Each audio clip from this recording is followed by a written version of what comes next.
2026 release ചെയ്ത ഒരു survival action thriller മൂവിയാണ് അപ്പെക്സ്. ഈ അഡ്വഞ്ചർ ഒക്കെ ചെയ്യാൻ എല്ലാവർക്കും ഇഷ്ടമാണല്ലേ? എന്നും പറഞ്ഞ് ഒറ്റയ്ക്ക് പരിചയമില്ലാത്ത കാട്ടിലേക്കൊക്കെ പോകാൻ ആരെങ്കിലും ധൈര്യപ്പെടുവോ? എന്നാൽ നമ്മുടെ ഈ മൂവിയിലെ നായിക അങ്ങനെ ഒരു ട്രക്കിങ്ങിന് പോകുന്നു, അതും ഒറ്റയ്ക്ക്. പിന്നീട് അവൾക്ക് അങ്ങോട്ട് അനുഭവിക്കേണ്ടി വന്നത് സ്വപ്നത്തിൽ പോലും കരുതാത്ത കാര്യങ്ങളായിരുന്നു. ജീവനോടെ തിരികെ വരാൻ പറ്റുമെന്ന് പോലും ഉറപ്പില്ല. കൂടുതലൊന്നും മൂവിയെ പറ്റി പറയുന്നില്ല, നമുക്ക് നേരെ വീഡിയോയിലേക്ക് പോയാലോ? അപ്പോ എല്ലാവർക്കും എന്റെ ചാനലിലേക്ക് സ്വാഗതം.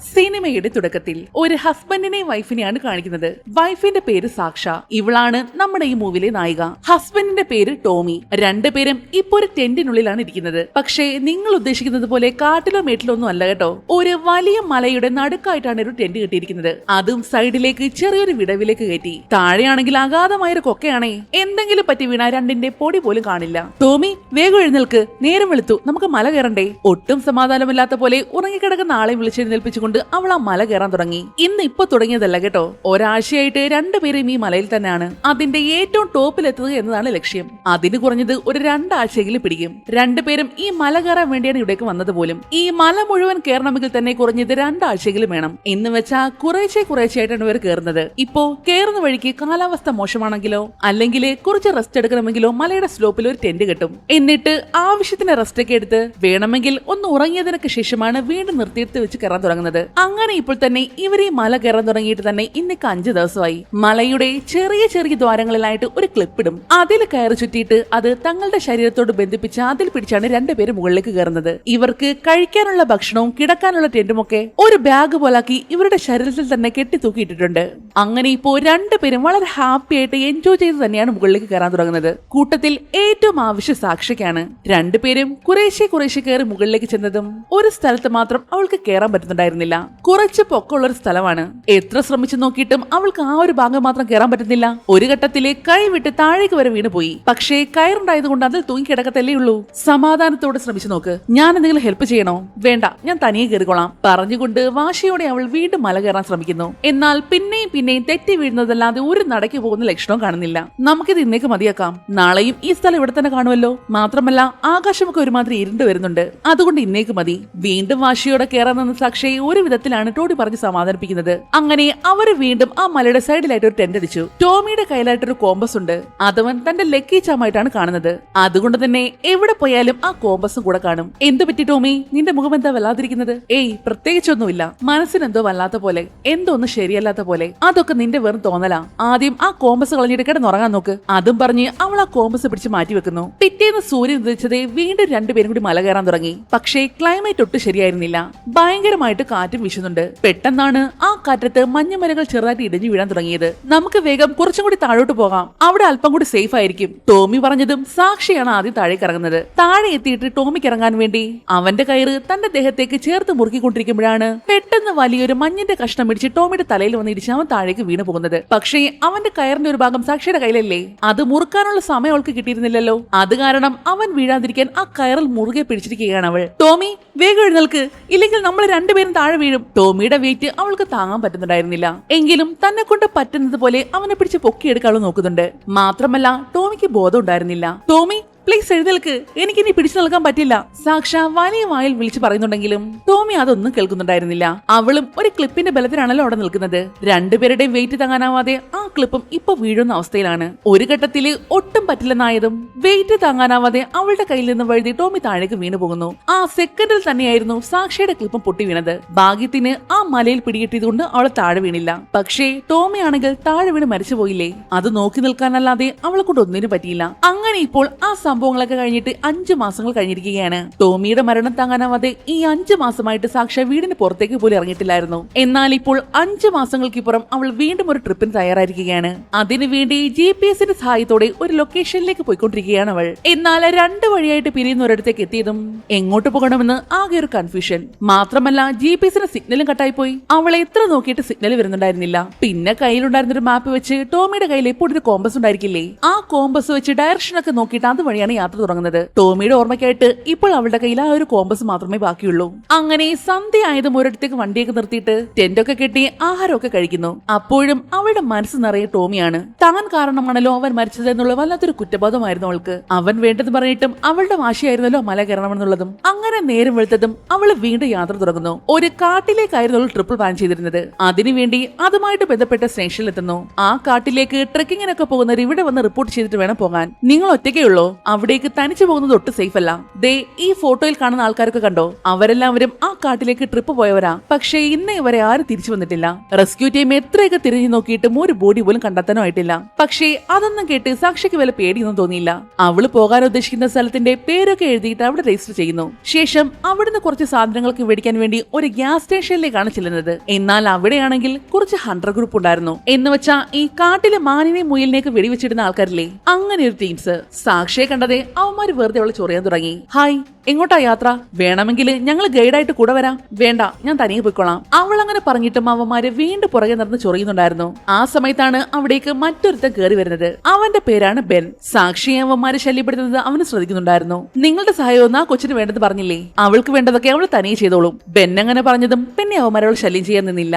ഈ ബീഫിന്റെ ഇറച്ചിയില്ലേ, അത് നല്ലതുപോലെ ഉണക്കിയെടുത്തുകൊണ്ടുവന്ന് കച്ചവടം ചെയ്യലാണ് അവന്റെ ജോലി. അതിലെ ഒരു പാക്കറ്റ് അവള് വാങ്ങുന്നുണ്ട്. അങ്ങനെ അവള് തിരികെ തന്റെ കാറിലേക്ക് കയറിയതും ഓപ്പോസിറ്റ് ആയിട്ട് ബെന്നിന്റെ കാർ വന്ന് നിൽക്കുന്നു. സാക്ഷിക്കാണെങ്കിൽ ഇനി GPS ഇല്ലാതെ മുന്നോട്ട് യാത്രയും പാടാണ്. ഹലോ, എനിക്കൊരു ഹെൽപ്പ് ചെയ്യൂ. എനിക്ക് ഗ്രാൻഡൈൽ നാരോസ് എന്ന സ്ഥലത്തേക്കാ പോകേണ്ടത്. പക്ഷേ എന്റെ GPS വർക്ക് ചെയ്യുന്നില്ല. സാക്ഷി ചോദിച്ചതും ബെൻ വേഗം വന്ന് മാപ്പ് നോക്കി അവൾക്ക് വഴി പറഞ്ഞു കൊടുക്കുന്നു. കുറച്ച് പാടായിട്ടുള്ള വഴി വേണോ അതോ ഈസി ആയിട്ടുള്ള വഴി വേണോ? അത് ഏതാ നല്ലതെന്ന് വെച്ചാൽ അത് മതി. ദേ ഇവിടുന്ന് ഒരു 9 കിലോമീറ്റർ നേരെ പോയിട്ട് ഒന്ന് റൗണ്ട് ചുറ്റി വന്നാൽ നീ പറഞ്ഞ സ്ഥലത്തെത്തി. പിന്നെ ഞാനൊരു സീക്രട്ട് ലൊക്കേഷൻ പറയട്ടെ. ഇതുവഴി കുറച്ചും കൂടി മുന്നോട്ട് പോയാൽ അവിടെ അടിപൊളി ഒരു ക്യാമ്പിംഗ് ഏരിയ ഉണ്ട്. അവിടുത്തെ വെള്ളവും സൂപ്പറാണ്. ഒന്ന് ട്രൈ ചെയ്ത് നോക്ക്. Okay, thank you. സഹായിച്ചതിന് ഒരുപാട് നന്ദി. ബെന്നെന്തോ തിരികെ പറയാനായിട്ട് വന്നതും അതിനു മുന്നേ അവൾ കാറും എടുത്ത് അവിടുന്ന് പോയിരുന്നു. പക്ഷേ പറഞ്ഞ സ്ഥലത്ത് എത്തിയപ്പോഴേക്ക് സന്ധ്യയായി. എന്തായാലും രാത്രിയിൽ പോക്ക് നടക്കില്ലല്ലോ. അതുകൊണ്ട് ഇന്ന് രാത്രി അവിടെ ക്യാമ്പ് ചെയ്തിട്ട് നാളെ പോകാമെന്ന് കരുതി. അങ്ങനെ ക്യാമ്പിങ്ങിന് വേണ്ടി അവൾ എല്ലാം സെറ്റ് ചെയ്തുകൊണ്ടിരിക്കുമ്പോഴാണ് നേരത്തെ ഗ്യാസ് സ്റ്റേഷനിൽ വെച്ച് ഒരു ഹണ്ടർ ഗ്രൂപ്പിനെ അവള് കണ്ടില്ലേ? അവര് വേട്ടയാടി പിടിച്ച 3-4 മാനൊക്കെ ആയിട്ട് അങ്ങോട്ടേക്ക് വരുന്നത്. അവളെ കണ്ടതേ അവന്മാര് വീണ്ടും ഓരോന്നൊക്കെ പറഞ്ഞു ചൊറിയാൻ തുടങ്ങി. ഹായ് ബേബി, ഞങ്ങളുടെ കൂടെ കൂടുന്നോ? ഒരു ബിയറൊക്കെ അടിച്ച് നമുക്ക് ഇങ്ങനെ ചുമ്മാ വർത്താനൊക്കെ പറഞ്ഞു. എന്നാൽ സാക്ഷിയാണെങ്കിൽ അവന്മാര് പറഞ്ഞതിനൊന്നും വലിയ മൈൻഡോ ശ്രദ്ധയോ കൊടുത്തില്ല. അവള് വേഗം കാറിനുള്ളിലേക്ക് കയറിയിട്ട് ഡോറൊക്കെ നല്ല രീതിയിൽ ക്ലോസ് ചെയ്യുന്നു. സേഫ്റ്റിക്ക് ഒരു പെപ്പർ സ്പ്രേയും കൊണ്ടാണ് അവൾ വന്നത്. അതും കയ്യിൽ പിടിച്ച് കാറിലെ ലൈറ്റ് എല്ലാം അണിച്ചുകൊണ്ട് അവൾ അതിനകത്ത് കിടക്കുന്നു. ഇതിനിടയ്ക്ക് ഒരുത്തൻ കാറിനടുത്തേക്ക് വന്നിട്ട് അവളോട് സംസാരിക്കാനൊക്കെ നോക്കുന്നുണ്ട്. പക്ഷേ സാക്ഷി ഒന്നും മിണ്ടിയില്ല. ഭാഗ്യത്തിന് അവന്മാര് വേറെ പ്രശ്നത്തിനൊന്നും വന്നില്ലായിരുന്നു. കൊണ്ടുവന്ന മാനിനെയൊക്കെ ഗ്രിൽ ചെയ്ത് കഴിച്ച ശേഷം അവളെ ശല്യം ചെയ്യാതെ അവിടുന്ന് പോവുകയാണ് ചെയ്തത്. അങ്ങനെ നേരം വെളുത്തു. ഇനി അങ്ങോട്ട് ഒരു അഡ്വഞ്ചറസ് ആയ കയാക്കിംഗ് ആണ് അവൾ പ്ലാൻ ചെയ്തിരിക്കുന്നത്. അതിനുവേണ്ടിയുള്ള കുഞ്ഞു ബോട്ടൊക്കെ കൊണ്ടാണ് വന്നിരിക്കുന്നത്. ബോട്ടൊക്കെ സെറ്റ് ചെയ്തിട്ട് അതിനുള്ളിലേക്ക് കഴിക്കാനും കുടിക്കാനും മറ്റു ആവശ്യങ്ങൾക്കുള്ളതെല്ലാം അവൾ സ്റ്റോർ ചെയ്ത് വെക്കുന്നു. ശേഷം കുത്തിയൊഴുകുന്ന ആ പുഴയിൽ കൂടി അതിസാഹസികമായൊരു യാത്ര തന്നെയാണ് അവൾ നടത്തുന്നത്. പണ്ട് തൊട്ടേ ഇങ്ങനെ റിസ്കി ആയിട്ടുള്ള കാര്യങ്ങൾ ചെയ്യാനാണ് അവൾക്ക് കൂടുതൽ താല്പര്യവും. ചിലയിടത്ത് വെച്ച് ബോട്ട് മുങ്ങിപ്പോകുന്നൊക്കെയുണ്ട്. എന്നാൽ അതൊന്നും കാര്യമാക്കാതെ അത്രയ്ക്കും എൻജോയ് ചെയ്തുകൊണ്ട് തന്നെയാണ് അവൾ ആ യാത്ര ചെയ്യുന്നത്. കുറച്ചു ദൂരം മുന്നോട്ടേക്ക് ചെന്നതും പിന്നീട് വലിയൊരു വെള്ളച്ചാട്ടമായിരുന്നു. ഒരു കയറ് വെച്ച് അവള് ബോട്ട് പതിയെ കെട്ടി താഴെ വെള്ളത്തിലേക്ക് ഇറക്കി. ശേഷം ആ മലയുടെ മുകളിൽ നിന്ന് വെള്ളത്തിലേക്ക് എടുത്ത് ഒറ്റ ചാട്ടമായിരുന്നു. ആ നിമിഷങ്ങളൊക്കെ അത്രയ്ക്കും എൻജോയ് ചെയ്യുന്നുണ്ട് അവൾ. അല്പനേരം അവിടെ നിന്ന് റിലാക്സ് ചെയ്യുന്നുണ്ട്. ശേഷം വീണ്ടും യാത്ര തുടങ്ങുന്നു. കുറച്ചു സമയത്തിനുള്ളിൽ തന്നെ അവള് ബെൻ പറഞ്ഞ ആ സ്ഥലത്ത് എത്തുകയും ചെയ്തു. എന്നാൽ അതുവഴി കുറച്ചു ദൂരം മുന്നോട്ടേക്ക് ചെന്നപ്പോഴാണ് ഒരു സ്ഥലത്തായിട്ട് കുറെ ആൾക്കാരുടെ ഫോട്ടോസും അവരുപയോഗിച്ചിരുന്ന ചില സാധനങ്ങളും ഒക്കെ കെട്ടിത്തൂക്കിയിട്ടിരിക്കുന്നു. നേരത്തെ സ്റ്റേഷനിൽ വെച്ച് കാണാതായ കുറെ ആൾക്കാരുടെ ഫോട്ടോ അവൾ കണ്ടിരുന്നില്ലേ? അതിൽ ചിലരുടെ ഫോട്ടോസ് ആയിരുന്നു അത്. ഇന്ന് വെച്ചാ അവരൊക്കെ ഇവിടം വരെ വന്നിട്ടുണ്ടെന്ന് അവൾക്ക് മനസ്സിലായി. അങ്ങനെ നേരെ സന്ധ്യയായി. ഇനി യാത്ര ചെയ്യാൻ പറ്റില്ലല്ലോ. അതുകൊണ്ട് അതേ സ്ഥലത്ത് തന്നെ ഒരു ക്യാമ്പൊക്കെ സെറ്റ് ചെയ്ത് അവളുടെ നനഞ്ഞ ഡ്രസ്സും ബാഗും ഒക്കെ അടുത്തുണ്ടായിരുന്ന ഒരു മരത്തിൽ തൂക്കിയിടുന്നു. വിശപ്പിന് നേരത്തെ ബെൻ കൊണ്ടുവന്ന ആ ഉണങ്ങിയ ബീഫിന്റെ ഇറച്ചികൾ മേടിച്ചിരുന്നില്ലേ, അതാണ് കഴിക്കുന്നത്. അതിന്റെ ടേസ്റ്റ് അവൾക്ക് ഒരുപാട് ഇഷ്ടാവുകയും ചെയ്തു. അങ്ങനെ നേരെ വിളിക്കുന്നു. ഏതോ ഒരു പക്ഷിയുടെ ശബ്ദം കേട്ടുകൊണ്ടാണ് അവൾ ഉറക്കെഴുന്നേൽക്കുന്നത്. എന്നാൽ പുറത്തേക്ക് വന്ന് നോക്കിയപ്പോഴോ ഇന്നലെ മരത്തിലായിട്ട് അവൾ തന്റെ ബാഗൊക്കെ തൂക്കിയിട്ടിരുന്നില്ലേ, അതൊന്നും കാണുന്നില്ല. അത് വേറെ എവിടെ പോകാനാ? കഴിക്കാനുള്ള ഭക്ഷണവും പണവും മാപ്പും അവളുടെ ഫോണും ഒക്കെ അതിനകത്തായിരുന്നു. അവിടെയെല്ലാം തിരഞ്ഞു നോക്കിയിട്ടും അതൊന്നും കാണാതെ അവൾ ആകെ ടെൻഷനായി. തിരികെ ടെന്റിലേക്ക് വന്നതും ദേ അതിനകത്തൊരു പാമ്പ്. ജീവനം കൊണ്ടൊരു ഓട്ടമായിരുന്നു അവൾ. ഇനിയിപ്പോ എന്ത് ചെയ്യും, എങ്ങോട്ട് പോകും? ആകെ തലപുകഞ്ഞിരിക്കുമ്പോഴാണ് നേരത്തെ ബെൻ അവളുടെ അടുത്ത് ഒരു സീക്രട്ട് ലൊക്കേഷന്റെ കാര്യം പറഞ്ഞില്ലേ, അത് ഓർമ്മ വന്നത്. ഇവിടെ അടുത്ത് എവിടെയോ ആണ്. സാക്ഷി അപ്പോൾ തന്നെ ബോട്ടിൽ കയറി അവൻ പറഞ്ഞ ആ ഡയറക്ഷനിലേക്ക് പോകുന്നു. കുറച്ചു സമയത്തിനുള്ളിൽ തന്നെ അവൻ പറഞ്ഞ സ്ഥലത്ത് എത്തുകയും ചെയ്തിരുന്നു. ബോട്ട് സൈഡിലേക്ക് ഒതുക്കിക്കൊണ്ട് സാക്ഷ അതുവഴി മുന്നോട്ടേക്ക് നടക്കാൻ തുടങ്ങി. ഒരല്പം ഉള്ളിലേക്ക് കയറി ചെന്നതും അവിടെ ഒരു കുഞ്ഞു വീട് പോലെ ഒന്ന് അവൾ കണ്ടു. എന്ന് വെച്ചാ ഈ മരച്ചില്ലകളൊക്കെ കൊണ്ട് അതിന്റെ മേൽ തുണിയൊക്കെ വിരിച്ച ഒരു കുഞ്ഞു വീട്. മാത്രമല്ല അവിടെ പുറത്തായിട്ട് എന്തോ പാചകം ചെയ്യുന്നുണ്ട്. എന്ന് വെച്ചാൽ അവിടെ ആരോ താമസമുണ്ടെന്നല്ലേ. പെട്ടെന്ന് എന്തോ ശബ്ദം കേട്ട് അവൾ മുന്നിലേക്ക് നോക്കിയപ്പോഴാണ് അവിടെ നദിക്കരലായിട്ട് മീൻ പിടിച്ചുകൊണ്ടിരുന്ന ബെന്നിനെ അവൾ കാണുന്നത്. സാക്ഷിയെ കണ്ടതേ ബെന്നിന് ഒത്തിരി സന്തോഷമായി. ഹേയ് സാക്ഷ, സത്യമായിട്ടും നീ ഇവിടെ വരുമെന്ന് ഞാൻ കരുതിയതേയില്ല. എങ്ങനുണ്ട്, ഈ സ്ഥലമൊക്കെ ഇഷ്ടപ്പെട്ടോ? സ്ഥലമൊക്കെ കൊള്ളാം, പക്ഷെ ഇന്നലെ രാത്രി എന്തോ വന്ന് എന്റെ ബാഗൊക്കെ എടുത്തോണ്ട് പോയി. എന്റെ ഫോണും കഴിക്കാനുള്ള ഫുഡും എല്ലാം അതിനകത്താ. അടിച്ചോണ്ട് പോയോ? അതാരപ്പോ ഇപ്പൊ ഇവിടെ വന്ന് അടിച്ചോണ്ട് പോവാൻ? എന്തായാലും പോയത് പോയി. വേണമെങ്കിൽ നിനക്ക് ആവശ്യമുള്ളതൊക്കെ ഞാൻ തരാം പറഞ്ഞുകൊണ്ട് അവളെ കൂട്ടിക്കൂട്ടി ചെന്ന് അവൾക്ക് കഴിക്കാൻ വേണ്ടി ഫുഡൊക്കെ ഉണ്ടാക്കാൻ തുടങ്ങിയവൻ. നീയാണോ ഈ ബീഫ് ജെർക്കി ഉണ്ടാക്കുന്നത്? അതേല്ലോ, എല്ലാം എന്റെ പ്രിപ്പറേഷൻ ആണ്. ആദ്യം അത് നല്ലതുപോലെ കട്ട് ചെയ്യും, പിന്നെ പ്രാണികളൊന്നും കയറാതെ നല്ലപോലെ തൂക്കിയിട്ട് ഉണക്കിയെടുക്കും. എന്റെ അമ്മ പറഞ്ഞു തന്ന റെസിപ്പിയാ, അതുകൊണ്ട് എന്റെ അമ്മയുടെ പേര് തന്നെ ഞാൻ ഈ പ്രൊഡക്റ്റിന് വെച്ചിരിക്കുന്നതും. അതൊക്കെ പോട്ടെ, നിനക്ക് മല കയറാൻ ഭയങ്കര ഇഷ്ടമല്ലേ? അവൻ പറഞ്ഞത് കേട്ടതും സാക്ഷി അവനെ സംശയത്തോടെ നിന്ന് നോക്കുന്നു. തന്റെ ഇഷ്ടങ്ങളൊക്കെ അവനങ്ങനെ അറിയാം. എനിക്ക് നിന്നെപ്പറ്റി കുറെ കാര്യങ്ങളൊക്കെ അറിയാം. നിനക്കിങ്ങനെ ഡേഞ്ചറസ് ആയിട്ടുള്ള കാര്യങ്ങളൊക്കെ ചെയ്യാൻ ഭയങ്കര ഇഷ്ടമാണല്ലേ? ഞാനിപ്പോ അങ്ങനെ മലയൊന്നും കയറാറില്ല. അതെന്ത് പറ്റി? ഹസ്ബൻഡുമായിട്ട് വഴക്കായോ? സോറി, എനിക്ക് അതിനെപ്പറ്റി സംസാരിക്കാൻ താല്പര്യമില്ല. നമുക്ക് വേറെ എന്തെങ്കിലും സംസാരിച്ചാലോ? ഇന്നലെ ആ ഗ്യാസ് സ്റ്റേഷനിൽ വെച്ച് പ്രശ്നം ഉണ്ടാക്കിയില്ലേ? അവര് രാത്രി ക്യാമ്പ് സൈറ്റിൽ വന്നിരുന്നു. ചെറുതായിട്ട് പ്രശ്നം ഉണ്ടാക്കാനൊക്കെ നോക്കി. അത് ഞാനും കണ്ടിരുന്നു. നീ നല്ല രീതിയിൽ തന്നെ അവർ ഹാൻഡിൽ ചെയ്തത്. അവർക്ക് പ്രശ്നം ഉണ്ടാക്കാൻ ഒരു അവസരം നീ കൊടുത്തില്ല. ബെൻ അങ്ങനെ പറഞ്ഞതും സാക്ഷി ശരിക്കും അത്ഭുതപ്പെട്ടു പോയി. നീ സംശയിക്കുന്നത് പോലെ തന്നെ ഇന്നലെ രാത്രി അവിടെ ഞാനുണ്ടായിരുന്നു. ചിലപ്പോ നിനക്ക് എന്റെ എന്തെങ്കിലും സഹായം ആവശ്യമുണ്ടാകുമെന്ന് കരുതി ഞാൻ പുറകെ വന്നത്. പക്ഷേ നിനക്ക് അതിന്റെ ഒരു ആവശ്യമില്ലായിരുന്നു. അവന്റെ ആ ഒരു പ്രവൃത്തിയും കൂടി അറിഞ്ഞതും സാക്ഷിക്ക് എന്തോ ഒരു പന്തികേട് തോന്നി. അവന്റെ പെരുമാറ്റം ഒന്ന് ശരിയല്ലാത്തതുപോലെ. അവള് വേഗം കഴിപ്പൊക്കെ മതിയാക്കിയിട്ട് അവിടുന്ന് പോകാനായിട്ട് എഴുന്നേൽക്കുന്നു. എന്നാൽ അന്നേരമാണ് അവൾ മറ്റൊരു കാര്യം കാണുന്നത്. എന്താന്ന് വെച്ചാൽ അവളുടെ ഹെയർ ബാൻഡ് ദേ അവന്റെ കയ്യിൽ കിടക്കുന്നു. അതവൾ തന്റെ ബാഗിൽ സൂക്ഷിച്ചിരുന്നായിരുന്നു. ഓ, ഇതാണ് നോക്കുന്നത്? ചുമ്മാ ഇട്ടു നോക്കിയതാ. എന്താ തിരിച്ചു വേണോ? എന്നാൽ അതും കൂടി കേട്ടതും അവൾക്ക് ശരിക്കും പേടിയായി. വേണ്ട, അത് നീ തന്നെ വെച്ചോ. അപ്പൊ ശരി, ഞാൻ പോട്ടെ. സാക്ഷ പോകാനായിട്ട് തിരിഞ്ഞതും അവളുടെ മുന്നിലേക്ക് ബെൻ അവളുടെ ബാഗ് എടുത്ത് എറിഞ്ഞു കൊടുക്കുന്നു. അവള് തിരിഞ്ഞു നോക്കിയതും കാണുന്നത് ഒരു കയ്യിൽ ഒരു ക്രോസ് ബൗവും മറ്റേ കയ്യിൽ ഒരു സ്പീക്കർ പിടിച്ചുകൊണ്ട് പുറത്തേക്ക് വരുന്ന ബെന്നിനെയാണ്. അവൻ കൊണ്ടുവന്ന സ്പീക്കറിലായിട്ട് ഫോൺ കണക്ട് ചെയ്തുകൊണ്ട് അതിലൊരു പാട്ട് പ്ലേ ചെയ്തു. ശേഷം അതിന്റെ താളത്തിനൊത്ത് ഡാൻസ് കളിക്കാൻ തുടങ്ങി. നിനക്ക് ആവശ്യമുള്ള സകല സാധനങ്ങളും ബാഗിനകത്തുണ്ട്, പേടിക്കാനൊന്നുമില്ല. ഈ പാട്ട് തീരുന്നത് വരെ നിനക്ക് ഓടി രക്ഷപ്പെടാൻ സമയമുണ്ട്. ഓക്കെ, നിനക്ക് ഈ ഡേഞ്ചറസ് ആയ കാര്യങ്ങളൊക്കെ ചെയ്യാൻ ഭയങ്കര ഇഷ്ടമല്ലേ? മുന്നിൽ നിൽക്കുന്ന സാധനം ഒരു മുഴുവട്ടനാണെന്ന് സാക്ഷിക്ക് മനസ്സിലായി. അവള് പിന്നീട് ഒരു സെക്കൻഡ് പോലും നിൽക്കാതെ ബാഗും എടുത്തുകൊണ്ട് ഒരു ഒറ്റ ഓട്ടം വെച്ചു കൊടുത്തു. അവനിൽ നിന്നും എത്ര ദൂരം ഓടാമോ അത്രയും മാക്സിമം അവൾ ഓടുന്നുണ്ട്. എന്നാൽ ബെന്നാണെങ്കിൽ അവളെ ശ്രദ്ധിക്കാതെ ആ പാട്ടിൽ മുഴുകി ഡാൻസ് കളിക്കുവാണ്. സാക്ഷി ഓടിച്ചെല്ലുന്നത് ലേക്കിന്റെ സൈഡിൽ അവൾ ഒരു ബോട്ട് നിർത്തിയിട്ടിരുന്നില്ലേ, അവിടേക്കാണ്. അവള് വേഗം തന്നെ ബോട്ടിലേക്ക് കയറിയിട്ട് പറ്റുന്ന അത്രയും സ്പീഡിൽ തുഴയാൻ തുടങ്ങി. എന്നാൽ ആ സെക്കൻഡിൽ തന്നെയാണ് ഇവിടെ പാട്ട് അവസാനിക്കുന്നത്. പിന്നെ ഒരു നിമിഷം പാഴാക്കാതെ അവളുടെ പിറകെ തന്നെ ബെന്നും പായുന്നു. അത് മനസ്സിലായെന്ന പോലെ കുത്തിയൊഴുകുന്ന വെള്ളത്തിന്റെ ഒപ്പം അവളും പായുകയായിരുന്നു. ഇടയ്ക്ക് വെച്ച് ബോട്ട് അറിയാതെ ഒരു വെള്ളച്ചാട്ടത്തിലേക്ക് അങ്ങ് വീണുപോയി. ബോട്ട് ഒരു വഴിക്കും ബാഗും മറ്റൊരു വഴിക്കുമായിട്ട് പോയതും സാക്ഷ ബാഗിന്റെ പിറകെയാണ് പോയത്. എന്തായാലും ഒഴുകി പോകുന്നതിന് മുന്നേ അവൾ ആ ബാഗ് പിടിക്കുന്നു. ശേഷം ഒരു വിധത്തിൽ നീന്തി കരയിലേക്ക് കയറിക്കൊണ്ട് അവിടുന്ന് വീണ്ടും ഓടാൻ തുടങ്ങി. അങ്ങനെ ഓടി ഓടി കുറച്ചു ദൂരം ചെന്നപ്പോഴാണ് ആരൊക്കെയോ സംസാരിക്കുന്നത് പോലൊരു ശബ്ദം. അവള് വേഗം ആ ശബ്ദം കേട്ട ഭാഗത്തേക്ക് നടക്കാൻ തുടങ്ങി. അവരുടെ ഹെൽപ്പ് കിട്ടുകയാണെങ്കിൽ അവന്റെ കയ്യിൽ നിന്ന് രക്ഷപ്പെടാലോ. എന്നാൽ മുകളിലേക്ക് കയറി ചെന്നതും അവൾ കാണുന്നത് ഒരു ഫോണായിരുന്നു. അതിലെ വീഡിയോ പ്ലേ ചെയ്യുന്ന ശബ്ദമാണ് കേട്ടതും. എന്ന് വെച്ചാ അത് സാക്ഷിക്ക് വേണ്ടിയുള്ള ട്രാപ്പായിരുന്നു. അവള് ആ വീഡിയോ നോക്കി ഇങ്ങനെ നിൽക്കുമ്പോഴാണ് പെട്ടെന്ന് അവളുടെ പിറകിലായിട്ടുള്ള മരത്തിൽ ഒരു അമ്പ് വന്ന് തറയ്ക്കുന്നത്. നോക്കിയപ്പോ ആ പാറയുടെ മുകളിൽ തന്നെ നിൽപ്പുണ്ട് ബെൻ. അവനെ കണ്ടതും അവള് വീണ്ടും ഓടാൻ തുടങ്ങി. പിറകെ തന്നെ ബെന്നും. അവൻ അവളെ നോക്കി അമ്പ് ചെയ്യുന്നുണ്ടെങ്കിലും ഭാഗ്യത്തിനാണ് ഇതൊന്നും കൊള്ളാതെ പോകുന്നത്. എന്നാൽ അവൻ ഇതിൽ ഒരു അമ്പ് വന്നുകൊണ്ടത് അവളുടെ ബാഗിലായിരുന്നു. അതിന്റെ ഫോഴ്സില് അവള് നിലത്തേക്ക് മറിഞ്ഞങ്ങ് വീണുപോയി. എങ്ങും പിടികിട്ടാതെ താഴേക്ക് ഉരുണ്ടുരുണ്ട് ചെന്ന് വീണതാണെങ്കിലോ ഒരു കൊക്കയിലേക്കായിരുന്നു. ഭാഗ്യത്തിന് താഴെ കൂടെ വെള്ളം ഉണ്ടായതുകൊണ്ട് ആ വെള്ളത്തിലേക്കാണ് ചെന്ന് വീണതും. കുത്തി ഒലിച്ചൊഴുകുന്ന ഒരു പുഴയായിരുന്നു. ആ വെള്ളത്തിന്റെ ശക്തിയില് കുറെ ദൂരം അതിന്റെ ഒപ്പം അവളും അങ്ങനെ ഒഴുകിപ്പോയി. ഒടുക്കം ഒഴുകി ഒഴുകി അവൾ ചെന്നെത്തിയത് ഒരു വെള്ളച്ചാട്ടത്തിനടുത്തേക്കാണ്. എന്തായാലും അവിടെ ഒഴുക്കുണ്ടായിരുന്നില്ല. സാക്ഷി അവിടുന്ന് നീന്തി ഒരു വിധത്തിൽ കരയിൽ കയറുന്നു. ശേഷം നേരത്തെ ആ പാറമുകളിൽ നിന്ന് അവർക്കൊരു ഫോൺ കിട്ടിയില്ലേ, അത് ഓൺ ചെയ്യാൻ നോക്കിയെങ്കിലും അത് വർക്കാവുന്നുണ്ടായിരുന്നില്ല. ശേഷം ബാഗ് തുറന്ന് അതിൽ നിന്നും കുറച്ച് ചോക്ലേറ്റ്സും വെള്ളമൊക്കെ എടുത്ത് കുടിക്കുന്നു. ആ പെപ്പർ സ്പ്രേയും ബാഗിൽ തന്നെ ഉണ്ടായിരുന്നു. എല്ലാം എല്ലാം ഒന്ന് സെറ്റാക്കിയ ശേഷം അവള് വീണ്ടും ആ കാട്ടിനുള്ളിൽ കൂടി അകത്തേക്ക് ഓടാൻ തുടങ്ങി. ഓടി ഓടി അവൾ ചെല്ലുന്നത് രണ്ട് പാറക്കൂട്ടങ്ങൾക്കിടയിലേക്കാണ്. ഇതുപോലുള്ള മലകളൊക്കെ കയറുന്ന കാര്യത്തിൽ അവള് പുലിയല്ലേ, അതുകൊണ്ട് തന്നെ സിമ്പിൾ ആയിട്ട് അവൾ ആ പാറയിൽ പിടിച്ചു കയറി വളരെ വേഗം തന്നെ മുകളിലേക്ക് എത്തുന്നു. അതിന്റെ ഏറ്റവും മുകളിൽ എത്തിയിട്ട് ചുറ്റിനും ഒന്ന് നോക്കിയപ്പോഴോ കൊടും കാടാണ് ഈ ചുറ്റിനും. ആ കാടിന്റെ ഒത്ത നടുക്കായിട്ടായിരുന്നു സാക്ഷി ഇപ്പോൾ നിൽക്കുന്നതും. പുറത്തേക്ക് കിടക്കാൻ ഒരു വഴി പോലും കാണാനില്ല. അവിടുന്ന് അവള് പിന്നെയും നടക്കാൻ തുടങ്ങി. അങ്ങനെ നടന്നു പോകുമ്പോഴാണ് ദൂരെയായിട്ട് നേരത്തെ ബെൻ താമസിച്ചിരുന്ന സ്ഥലമില്ലേ അത് കാണുന്നത്.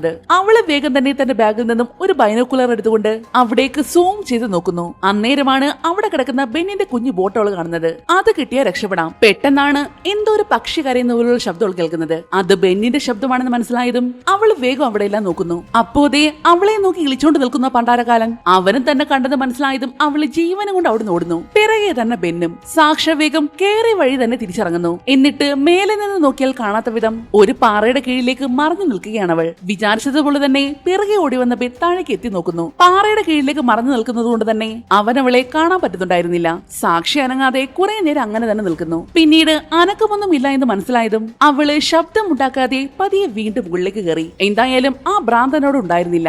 അവൻ പോയെന്ന് മനസ്സിലാക്കിക്കൊണ്ട് അവള് വന്ന വഴിയെ തന്നെ താഴേക്കിറങ്ങി വീണ്ടും അവിടെ ഓടുന്നു. പക്ഷേ പോയത് ബെന്നിന്റെ ആ സ്ഥലത്തേക്കാണ്. ബോട്ട് എടുക്കണ്ടേ? ദൂരെ ഒരിടത്ത് ഒളിഞ്ഞു മാറി നിന്നുകൊണ്ട് ബൈനോക്കുലർ വെച്ച് അവൾ അവിടെ മുഴുവനും നോക്കുന്നു. അപ്പോഴാണ് പാട്ടൊക്കെ വെച്ച് ചാടി തുള്ളിക്കൊണ്ട് ആ പുഴയിൽ കുളിക്കുന്നവനെ അവൾ കാണുന്നത്. ഇത് തന്നെ പറ്റിയ അവസരം. സാക്ഷി ശബ്ദമുണ്ടാക്കാതെ വെള്ളത്തിൽ കൂടി നീന്തി പതിയെ ആ ബോട്ടിനടുത്തേക്ക് ചെല്ലുന്നു. ലവന്റെ ശ്രദ്ധ കുളിയിലായതുകൊണ്ട് തന്നെ ഇങ്ങോട്ട് അധികം ശ്രദ്ധിക്കില്ലല്ലോ. ബോട്ടിനടുത്തേക്ക് എത്തിയതും അവള് അത് കെട്ടിയിരിക്കുന്ന കയറഴിക്കാൻ നോക്കുന്നു. പക്ഷേ നല്ല മുറുക്കി കെട്ടിയേക്കുവാണ്, അഴിക്കാൻ പറ്റുന്നില്ല. എങ്കിൽ പിന്നെ ആ കയറിന്റെ മറ്റേ അറ്റം അഴിക്കാമെന്ന് കരുതി അത് കെട്ടിയിരിക്കുന്ന കമ്പിയുടെ അടുത്തേക്ക് അവൾ ചെന്നതും വെള്ളത്തിനടിയിലായിട്ട് അവൻ സെറ്റ് ചെയ്ത് വെച്ചിരിക്കുന്ന ട്രാപ്പിൽ അവളുടെ കാല് കുടുങ്ങിയത് ഒരുമിച്ചായിരുന്നു. അവള് കുറെ ശ്രമിച്ചു നോക്കിയിട്ടും അത് അഴിക്കാൻ പറ്റുന്നില്ല.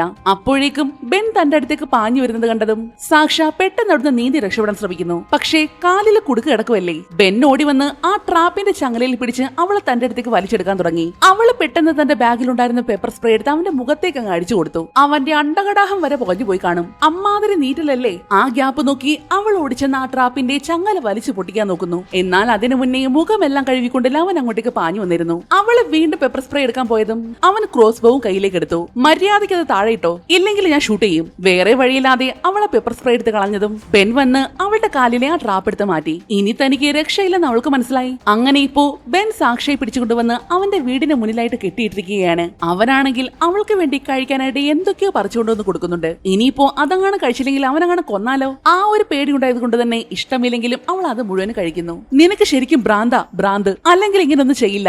ഞാൻ നിനക്ക് ആദ്യമേ ഒരു ചാൻസ് തന്നതല്ലേ. എളുപ്പമുള്ള വഴി വേണോ അതോ പാടുള്ള വഴി വേണോ എന്ന്. അപ്പോ നീയാണ് ഈ പാടുള്ള വഴി തെരഞ്ഞെടുത്തത്. അവനങ്ങനെ പറഞ്ഞപ്പോഴാണ് ഇതിന് ഇമാതിരി അർത്ഥമൊക്കെ ഉണ്ടെന്ന് പോലും അവൾ ചിന്തിക്കുന്നത്. അന്ന് രാത്രിയിൽ പെയ്ത മഴ മുഴുവൻ അവൾക്ക് കൊള്ളേണ്ടി വന്നു. ലവനാണെങ്കിൽ ഒരു മനസാക്ഷിയുമില്ലാതെ അകത്തിരുന്ന് അവൾ ഇങ്ങനെ തുറച്ചു നോക്കിക്കൊണ്ടിരിക്കുവാണ്. നല്ല അസലൊരു സൈക്കോ. അങ്ങനെ പിറ്റേന്ന് നേരം വെളുത്തതും അവൻ സാക്ഷിയും കൊണ്ട് ബോട്ടിൽ എങ്ങോട്ടേക്ക് പോവുകയാണ്. എങ്ങോട്ടാണെന്ന് അവൾ ചോദിച്ചിട്ട് അവനോട് പറഞ്ഞതുമില്ല. നീ ഇവിടുത്തെ സ്റ്റേഷനിലെ പേര് രജിസ്റ്റർ ചെയ്തിരുന്നില്ലേ? അതെടുത്തിട്ട് ഞാൻ നിന്നെ പറ്റി ഒന്ന് അന്വേഷിച്ചിരുന്നു. പക്ഷേ നിന്റെ ഹസ്ബൻഡ് നല്ല എക്സ്പീരിയൻസ് ഉള്ള ആളായിരുന്നല്ലോ. അപ്പൊ പിന്നെ എന്തായാലും നീ തള്ളിയിട്ട് കൊന്നതായിരിക്കും. അവളെ ദേഷ്യം പിടിപ്പിക്കാൻ വേണ്ടി അവൻ ഇങ്ങനെ ചുമ്മാ ദൂരൊന്ന് പറഞ്ഞുകൊണ്ടിരുന്നു. എന്നാൽ സാക്ഷ ശ്രദ്ധിച്ചതാണെങ്കിൽ ബോട്ടിന് താഴെയായിട്ട് ഒരു കമ്പി കിടക്കുന്നതാണ്. അതെങ്ങനെയെങ്കിലും എടുക്കാൻ പറ്റിയ രക്ഷപ്പെടാം. അവനത് ശ്രദ്ധിക്കാതിരിക്കാൻ വേണ്ടി അവൻ ചോദിക്കുന്നതിനെല്ലാം അവൾ മറുപടി കൊടുക്കുന്നുണ്ട്. പക്ഷേ അവൾ ആ കമ്പി എടുക്കാനായിട്ട് അങ്ങോട്ട് കൈ നീട്ടിയതും ബെൻ അവളെ വെള്ളത്തിലേക്ക് തള്ളിയിട്ടത് ഒരുമിച്ചായിരുന്നു. ശേഷം അവന്റെ പാട്ടിന് അവൻ ബോട്ട് തുഴഞ്ഞുകൊണ്ട് പോകുന്നു. സാക്ഷിയുടെ കയ്യിൽ കെട്ടിയിരുന്ന കയറ് ആ ബോട്ടുമായിട്ട് ബന്ധിപ്പിച്ചിട്ടുണ്ട്. അതുകൊണ്ട് തന്നെ അവളെ വലിച്ചുകൊണ്ടാണ് ആ ബോട്ട് പോകുന്നത്. ഒരു വല്ലാത്ത തരം വട്ടൻ. ഭാഗ്യത്തിന് കല്ലിലെങ്ങും വന്ന് തട്ടിയത് മുട്ടിയതൊന്നുമില്ല. നേരത്തെ ഇവരെ പിടികൊടുക്കാതിരിക്കാൻ വേണ്ടി ഓടുന്ന വഴിക്ക് ഒരു വെള്ളച്ചാട്ടത്തിലേക്ക് വീണിട്ട് അവൾ ഒഴുകി വന്നൊരു സ്ഥലമില്ലേ, അതേ സ്ഥലത്തേക്ക് തന്നെയാണ് അവൻ അവളെ കൊണ്ട് ഇപ്പൊ വന്നിരിക്കുന്നത്. അവിടെ എത്തിയതും അതിനകത്തുള്ള ഒരു ഗുഹയ്ക്കുള്ളിലേക്ക് അവൻ അവളെ കൊണ്ട് പോകുന്നു. അതിന്റെ ഉള്ളിലായിട്ട് തന്നെ താഴേക്ക് ഇറങ്ങാനായിട്ട് ഒരു വഴിയുണ്ട്. രണ്ടുപേരുടെ ശരീരത്തിലേക്കും ഒരു കയറ് കെട്ടിക്കൊണ്ട് അവൻ അവളുമായിട്ട് താഴെ ഉണ്ടായിരുന്ന ആ ഗുഹയ്ക്കുള്ളിലേക്ക് ഇറങ്ങുന്നു. ആ ഗുഹയുടെ ഉൾവശം കണ്ടപ്പോൾ തന്നെ എന്തോ വലിയൊരു അപകടം വരാൻ പോകുന്നുണ്ടെന്ന് അവൾക്ക് മനസ്സിലായി. പക്ഷെ ഒന്നും മിണ്ടാതെ അവന് പുറകെ നടക്കുക മാത്രമാണ് അവൾ ചെയ്തത്. എന്നാൽ ഉള്ളിലേക്ക് അങ്ങോട്ട് ചെല്ലുന്തോറും ഒടുക്കത്തെ നാറ്റം സഹിക്കാൻ പറ്റുന്നില്ല. എന്നാൽ അകത്തുള്ള ആ കാഴ്ച കൂടി കണ്ടതും അവള് ശരിക്കും ഞെട്ടി തരിച്ചുപോയി. എന്താണെന്ന് വെച്ചാൽ ആ ഗുഹ നിറയെ ഡെഡ് ബോഡികളാണേ രണ്ടുപേരെ കൊന്ന് കെട്ടി തൂക്കിയിട്ടിട്ടുണ്ട്. കൂടാതെ താഴെയും കിടക്കുന്ന ഒരുപാട് ബോഡികൾ. നേരത്തെ ഇവളെ ട്രാപ്പ് ചെയ്യാൻ വേണ്ടി ബെൻ ഒരു വീഡിയോ പ്ലേ ചെയ്തിരുന്നില്ലേ? ആ വീഡിയോയിൽ കണ്ട ഫാമിലി ആയിരുന്നു അവൻ അവിടെ കൊന്നിട്ടിരുന്നത്. എന്ന് വെച്ചാ ഇവള് സ്റ്റേഷനിൽ കാണാതായവരുടെ കുറെ ഫോട്ടോസ് കണ്ടില്ലേ? അവരെ മുഴുവനും കൊന്നത് ഇവനാണ്. ചില പഴയ ട്രൈബിലുള്ള ആൾക്കാരുടെ വിശ്വാസം എന്താണെന്ന് അറിയാവോ? നമ്മളൊരു ഇരയെ വേട്ടയാടി പിടിച്ചാൽ അതിന്റെ ആത്മാവിനെ സ്വന്തമാക്കാൻ വേണ്ടി അതിന്റെ ലിവർ കഴിച്ചാൽ മതി. പക്ഷേ യോഗ്യതയുള്ള ഒരു ഇരയെ പോലും എനിക്ക് ഇതുവരെ കിട്ടിയിട്ടില്ല. ദേ ഇതിനെയൊക്കെ വളരെ ഈസി ആയിട്ടാണ് ഞാൻ പിടിച്ചത്. ചെറുതായിട്ട് പോലും കഷ്ടപ്പെടേണ്ടി വന്നില്ല. പക്ഷേ നീ അങ്ങനല്ല കേട്ടോ. എന്റെ കയ്യിൽ പിടിക്കപ്പെടാതിരിക്കാൻ നീ കുറെ കഷ്ടപ്പെട്ടു. എങ്കിലും ലാസ്റ്റ് എന്റെ കയ്യിൽ തന്നെ വന്ന് പെട്ടില്ലേ? അങ്ങനെ കുറെ വട്ടുകൾ എന്തൊക്കെയാ അവനിങ്ങനെ പറഞ്ഞുകൊണ്ടിരിക്കുവാണ്. അപ്പോഴാണ് സാക്ഷ മറ്റൊരു കാര്യം ശ്രദ്ധിച്ചത്. ബീഫിന്റെ ഇറച്ചി എന്ന് പറഞ്ഞ് അവൻ വിട്ടുകൊണ്ടിരുന്ന ഒരു സാധനം ഇല്ലേ? അത് ശരിക്കും അവൻ കൊന്ന മനുഷ്യന്മാരുടെ മാംസമായിരുന്നു. ഇതും കൂടി അറിഞ്ഞതും സാക്ഷ വല്ലാതങ്ങ് പാനിക്കായി പോയി. ഹേ പേടിക്കണ്ട, എല്ലാം ശരിയാകും. എന്നെ കണ്ടിട്ട് വട്ടുള്ളത് പോലെ നിനക്ക് തോന്നുന്നുണ്ടോ? ഈ അവസരത്തിൽ ചോദിക്കാൻ പറ്റിയ നല്ല ചോദ്യം. നിന്നെ ആരോ നല്ലതുപോലെ വേദനിപ്പിച്ചിട്ടുണ്ട്. അതിന്റെ ട്രോമയിലാണ് നീ ഇങ്ങനെയൊക്കെ ചെയ്തു കൂട്ടുന്നതും. അവളങ്ങനെ പറഞ്ഞതും അവൻ തന്റെ വായിലെ പല്ല് മുഴുവൻ ഊരി അവളെ കാണിക്കുന്നു. എന്ന് വെച്ചാ ഇതുവരെ അവന്റെ വായിലിരുന്നത് മുഴുവൻ വെപ്പുവല്ലായിരുന്നു. ഒറിജിനൽ പല്ലതേ ഇങ്ങനെ ഇരിക്കും. അസലും നരഭോജികളുടെ കണക്ക്. നരഭോജികളുടെ കണക്കല്ല, നരഭോജി തന്നെ. ഇത് കണ്ട സാക്ഷയുടെ അവസ്ഥ പിന്നെ പറയണ്ടല്ലോ. അപ്പോഴാണ് അവിടെ ഇരിക്കുന്ന ഒരു അമ്മയുടെ കുഞ്ഞിന്റെ ഫോട്ടോ അവൻ കാണുന്നത്. എന്ന് വെച്ചാ അത് ബെന്നിന്റെ അമ്മയുടെ ഫോട്ടോ ആയിരുന്നു. അവൾ അതിലേക്ക് ഇങ്ങനെ നോക്കിക്കൊണ്ടിരിക്കുമ്പോഴാണ് ആ വട്ടൻ വന്ന് അവളെ വീണ്ടും പിടിച്ചു വലിച്ചുകൊണ്ട് പോയിട്ട് അവിടെ കെട്ടിയിടുന്നത്. കെട്ടിയല്ല, കാല് തറയെ കുത്താൻ പറ്റാത്ത വിധത്തിൽ തൂക്കിയിടുകയാണ് ചെയ്തത്. ശേഷം അവനൊരു പാത്രം തുറന്നു കാണിച്ചതും അതിൽ എന്തോ ഒരു തരം വെള്ളമായിരുന്നു. ഇത് ഞാൻ തന്നെ ഉണ്ടാക്കിയ സാൾട്ട് ബ്രെയിൻ ആണ്. ഇതില് മുക്കിയെടുത്ത ഇറച്ചിയൊക്കെ നല്ല പഞ്ഞി പോലെ ഇരിക്കും. അവനങ്ങനെ ഓരോന്ന് പറഞ്ഞുകൊണ്ടിരുന്നതും അവന്റെ ശ്രദ്ധ മാറ്റാനായിട്ട് സാക്ഷ അവന്റെ അമ്മയെ പറ്റി ചോദിക്കുന്നു. ആ ഫോട്ടോയിലുള്ളത് നിന്റെ അമ്മയാണോ? കാണാൻ നിന്നെ പോലെ തന്നെയുണ്ട്. നീ പറഞ്ഞത് ശരിയാ. അതുകൊണ്ട് എനിക്ക് എന്റെ അമ്മ ഒരുപാട് ഇഷ്ടമായിരുന്നു. എനിക്ക് അത്രയും സ്പെഷ്യൽ ആയിരുന്നു എന്റെ അമ്മ. അതുകൊണ്ട് ഞാൻ ആദ്യമായിട്ട് ബലി കൊടുത്തതുപോലെ എന്റെ അമ്മയാണ്. ആ പഷ്ട് പോത്തിനോടാരും ഇത്ര നേരം വേദം ഓതിക്കൊണ്ടിരുന്നത്. എന്റെ അമ്മയുടെ ലിവർ ഞാൻ കഴിച്ചത് കാരണം അമ്മയുടെ ആത്മാവ് എപ്പോഴും എന്റെ കൂടെ തന്നെ ഉണ്ട്. അതുപോലെ നിന്റെ ആത്മാവിനെ ഞാൻ എന്റെ കൂടെ തന്നെ വെക്കും. അതും പറഞ്ഞുകൊണ്ട് അവൻ അവളെ കെട്ടിപ്പിടിച്ചതും പോടാ പ്രാന്ത അതും പറഞ്ഞ് അവൾ അവന്റെ ചെവി കടിച്ചു പറിച്ചെടുത്തു. അതിന്റെ ഫലമായിട്ട് രണ്ടുപേരുടെ കൂടി ബലം ആ കയറിലേക്ക് വന്നതും അവളെ കെട്ടിയിട്ടിരുന്ന കയറ് മുഴുവൻ പൊട്ടി അങ്ങ് വീണു. ഇതുപോലൊരു അവസരം വേറെ കിട്ടിയെന്ന് വരില്ല. കിട്ടിയ ചാൻസില് അവൾ ഓടിച്ചെന്ന് വെള്ളത്തിലേക്ക് എടുത്ത് ഒറ്റ ചാട്ടം. എന്നാൽ അവളെ വിടില്ലെന്ന വാശിയോടെ പിറകെ അവനും വെള്ളത്തിലേക്ക് എടുത്ത് ചാടുന്നു. പക്ഷേ വെള്ളത്തിന് അടിയിൽ വെച്ച് തന്നെ സാക്ഷിയുടെ കയറിന്റെ പിടി ബെന്നിന് കിട്ടി. അവൻ വേഗം തന്നെ കയറിന്റെ മറ്റേറ്റത്തെ കൊളുത്തു പിടിച്ച് തന്റെ ദേഹത്തേക്ക് ലോക്ക് ചെയ്യുന്നു. അത് കാരണം അവൻ ഇപ്പോൾ അവളുടെ കൂടെ തന്നെയാണ് ഒഴുകി പോകുന്നത്. കുത്തിയൊഴുകുന്ന പുഴയല്ലേ? ആ വെള്ളത്തിന്റെ ഫോഴ്സിലെ രണ്ടുപേരും മുന്നോട്ടേക്ക് ഇങ്ങനെ ഒഴുകി പോവുകയാണ്. ഇടയ്ക്ക് വെച്ച് രണ്ടുപേരും കൂടി ഒരു വലിയ വെള്ളച്ചാട്ടത്തിന് അടിയിലേക്ക് വന്ന് പതിക്കുന്നു. ഭാഗ്യത്തിന് നമ്മുടെ സാക്ഷിക്കൊന്നും പറ്റിയില്ല കേട്ടോ. പക്ഷേ ബെന്നിന്റെ തല എവിടെ പാറയിൽ വന്ന് ഇടിച്ചിരുന്നു. അത് കാരണം അവന്റെ ബോധവും പോയി. പക്ഷേ പണ്ടാരടങ്ങാനായിട്ട് കയറ് കൂട്ടിക്കെട്ടിക്കുമല്ലേ. സാക്ഷ വേഗം ചെന്ന് അവന്റെ അരയിലുണ്ടായിരുന്ന കൊളുത്തെടുത്ത് മാറ്റാൻ നോക്കി. പക്ഷെ പണ്ടാരം പറ്റുന്നില്ല.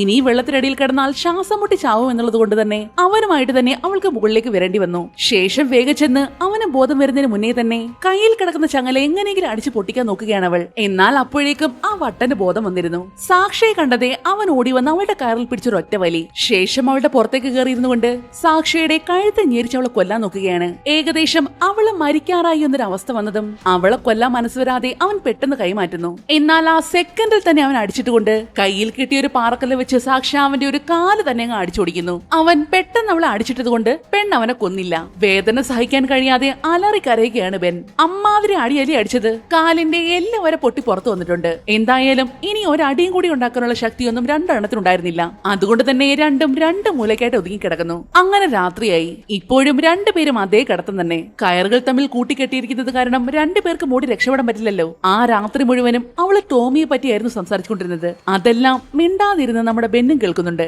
അങ്ങനെ നേരം വെളുത്തു. കാലിന്റെ എല്ലൊടിഞ്ഞത് കാരണം അവൻ അനങ്ങാൻ പറ്റാതെ കിടക്കുമല്ലേ. അതുവഴി പോയാല് നമ്മൾ എവിടെ എത്തും? അതുവഴിയെ കുറഞ്ഞത് 12 ദിവസമെങ്കിലും നടക്കേണ്ടി വരും. അങ്ങനെയെങ്കിൽ നമുക്ക് ആ മല മുഴുവനും കയറേണ്ടി വരും. അതും ഇന്ന് തന്നെ. അല്ലെങ്കിൽ നീ ചാവുന്നത് വരെ ഞാൻ കാത്തിരിക്കേണ്ടി വരും. അവളങ്ങനെ പറഞ്ഞതും ബെൻ അവളെ സംശയത്തോട് നോക്കി. നിന്റെ കാലിന്റെ അവസ്ഥ കണ്ടില്ലേ? ഇങ്ങനെ പോയാല് ഇൻഫെക്ഷൻ വന്ന് നീ ഉടനെ ചാവും. ഞാനില്ലാതെ നിനക്ക് അതിൽ കയറാൻ പറ്റില്ല. അത് ശരിയാ. അതുകൊണ്ട് വാ, നമുക്ക് ഇപ്പൊ തന്നെ അങ്ങ് പോയേക്കാം. അതും പറഞ്ഞ് സാക്ഷി എഴുന്നേറ്റതും ബെൻ പേടിച്ചുപോയി. ഇപ്പൊ എഴുന്നേറ്റ് നിൽക്കാൻ പോലും ആവതില്ലല്ലോ. അങ്ങനെ രണ്ടുപേരും കൂടി നടന്ന് ആ മലയുടെ അടുത്തേക്ക് ചെല്ലുന്നു. നടക്കാൻ വയ്യാത്തത് കൊണ്ട് തന്നെ ഒരു കമ്പം പിടിച്ച് ഉന്തിയാണ് ബെൻ വരുന്നത്. ഞാൻ മര്യാദയ്ക്ക് ഒരു കാര്യം പറയാം. മേലെ എത്തിയാലുടനെ ഞാൻ നിന്നെ ഫ്രീ ആക്കും. പക്ഷേ പകുതിക്ക് വെച്ച് എന്നെ തള്ളിയിടാനുള്ള ഉദ്ദേശം വല്ലതും ഉണ്ടെങ്കിൽ വീഴുന്നതിന് മുന്നേ നിന്നെ കൊണ്ടേ ഞാൻ പോവൂ. സാക്ഷിയാണെങ്കിൽ അവൻ പറഞ്ഞതെല്ലാം അങ്ങ് സമ്മതിച്ചു കൊടുക്കുന്നുണ്ട്.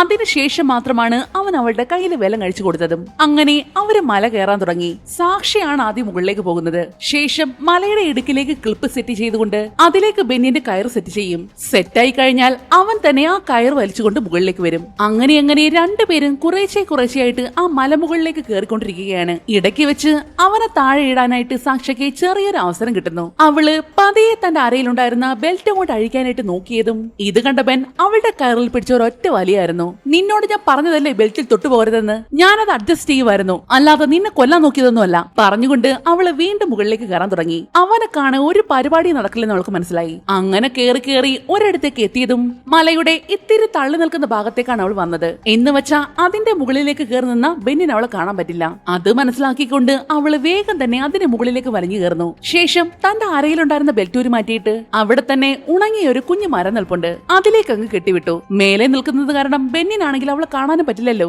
എന്നാൽ കുറച്ച് മുകളിലേക്ക് കയറി വന്നപ്പോഴാണ് ബെന്നിന് ആ സത്യം മനസ്സിലായതും. ആ ദേഷ്യത്തിന് അവൻ അവളുടെ കയറിൽ പിടിച്ച് വലിക്കുന്നു. ഭാഗ്യത്തിന് അവൾക്ക് ആ മരത്തിൽ പിടികിട്ടിയത് കാരണം താഴേക്ക് വീണില്ല.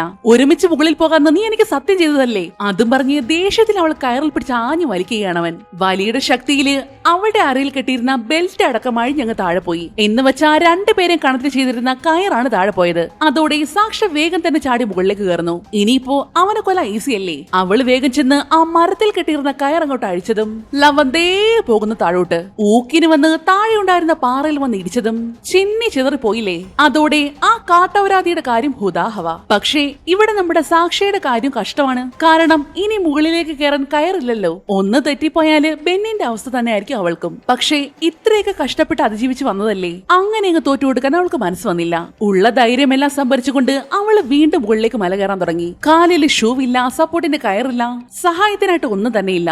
ഇടയ്ക്ക് വെച്ച് അവളുടെ കൈയൊന്ന് സ്ലിപ്പായി പോകുന്നുണ്ട്. ഭാഗ്യത്തിന് മലയിലെ പിടി കിട്ടിയത് കൊണ്ട് രക്ഷപ്പെട്ടു. അങ്ങനെ കയറി കുറെ പരിശ്രമങ്ങൾക്കൊടുവില് അവളിപ്പോ എൻഡിങ് പോയിന്റിൽ എത്തിയിരിക്കുകയാണ്. സിനിമയുടെ തുടക്കത്തില് സാക്ഷിയും ടോമിയും കൂടെ ഒരു മല കയറിയിരുന്നില്ലേ, അതില് സാക്ഷിക്ക് കയറാൻ പറ്റാത്തൊരു ഭാഗമുണ്ടായിരുന്നല്ലോ, അതേപോലെ ഒരു ഭാഗത്താണ് അവൾ ഇപ്പൊ നിൽക്കുന്നത്. അന്ന് പക്ഷേ അവൾക്ക് സപ്പോർട്ടിന് എല്ലാം ഉണ്ടായിരുന്നു. പക്ഷെ ഇവിടെ ഒന്നുമില്ല. എങ്കിലും കയറിയല്ലേ പറ്റൂ. സകല ധൈര്യം സംഭരിച്ച് മനസ്സ് കൈവിടാതെ അവൾ ആദ്യത്തെ പരിശ്രമത്തിൽ തന്നെ ആ ഒരു ഭാഗം മുഴുവൻ കവർ ചെയ്ത് മുകളിലേക്ക് എത്തി. അങ്ങനെ ഒരു ജീവൻ മരണ പോരാട്ടത്തിന് ശേഷം സകല കടമ്പകളും കടന്ന് അവൾ തന്റെ ജീവൻ തിരിച്ചു പിടിച്ചിരിക്കുകയാണ്. അവളൊന്ന് സമാധാനത്തോടെ ശ്വാസം എടുത്തതുപോലെ അപ്പോഴായിരുന്നു. എന്തായാലും ബെൻ ചത്തല്ലോ, അത് തന്നെ സമാധാനം. അപ്പോഴേക്കും നേരെ സന്ധ്യയായിട്ടുണ്ട്. ദാഹിച്ചപ്പോൾ പുഴയിൽ നിന്ന് വെള്ളം കുടിച്ചുകൊണ്ട് അവൾ ആ ഇരുട്ടത്ത് മുന്നോട്ടേക്ക് നടക്കാൻ തുടങ്ങി. അങ്ങനെ നടന്നു പോയിക്കൊണ്ടിരിക്കുമ്പോഴാണ് ഒരു കാർ അവളുടെ മുന്നിൽ വന്ന് നിൽക്കുന്നത്. അതിലുള്ള ആൾക്കാര് സാക്ഷിയെ കണ്ടതും അവളെ വേഗം കാറിലേക്ക് കയറ്റുന്നു. അവിടെ അവള് നേരെ പോയത് റേഞ്ചർ ഓഫീസിലേക്കാണ്. തുടക്കത്തില് ട്രക്കിങ്ങിന് പോകുന്നതിന് മുന്നേ അവൾ ഒന്ന് രജിസ്റ്റർ ചെയ്തില്ലേ, അതേ ഓഫീസിലേക്ക്. അകത്തേക്ക് കയറിയതേ അവള് നോക്കിയത് നോട്ടീസ് ബോർഡിലേക്കായിരുന്നു. മിസ്സിംഗ് ആയ ആൾക്കാരുടെ കൂട്ടത്തിലുള്ള ഒരു ഫാമിലി ഫോട്ടോയിലേക്ക്. ഗുഹയിൽ വെച്ച് ബെൻ കൊന്നു കെട്ടിത്തൂക്കിയിരിക്കുന്ന ഒരു ഫാമിലി ഇല്ലേ, അതിവരായിരുന്നു. നിങ്ങൾ ഓക്കെ ആണോ, എന്തു പറ്റി? അവളുടെ ആ കോലം കണ്ടതും അയാൾ ചോദിച്ചുപോയി. ഇവരെല്ലാവരും എവിടെയുള്ളതെന്ന് എനിക്കറിയാം. പിന്നീട് കാണിക്കുന്നത് സാക്ഷ പറഞ്ഞ ഭാഗത്തേക്ക് പോകുന്ന റെസ്ക്യൂ ടീമിനെയാണ്. ആ ഗുഹയിൽ നിന്നും 20-ലധികം ബോഡികളാണ് കണ്ടെത്തിയതും. പിന്നീട് കാണിക്കുന്നത് നമ്മുടെ സാക്ഷിയാണ്. ആ നാട്ടിൽ നിന്ന് തന്നെ തിരികെ പോവുകയാണ് അവൾ. അവളുടെ കയ്യിലായിട്ട് ടോമിയുടെ ഒരു കോമ്പസ് ഇരിപ്പില്ലേ. പോകുന്നതിന് മുന്നേ അവൾ അതെടുത്ത് കടലിലേക്ക് എറിയുന്നുണ്ട്. താൻ കാരണമാണ് അവൻ മരിച്ചതെന്നുള്ള ഒരു കുറ്റബോധമായിരുന്നല്ലോ അവൾക്ക് ഇത്രയും നാളും. അതെല്ലാം അവിടെ ഉപേക്ഷിച്ചിട്ട് പുതിയൊരു ജീവിതത്തിലേക്കാണ് അവൾ പോകുന്നത്. അങ്ങനെ ആ ഒരു സീനും കാണിച്ചുകൊണ്ട് ഈ മൂവിയോട് അവസാനിക്കുകയാണ്. നിങ്ങൾക്ക് ഈ മൂവി ഇഷ്ടമായെങ്കിൽ ഒന്ന് ലൈക്ക് ചെയ്തേക്കണേ. മറ്റൊരു അടിപൊളി വീഡിയോയുമായി വീണ്ടും കണ്ടുവരെ നന്ദി.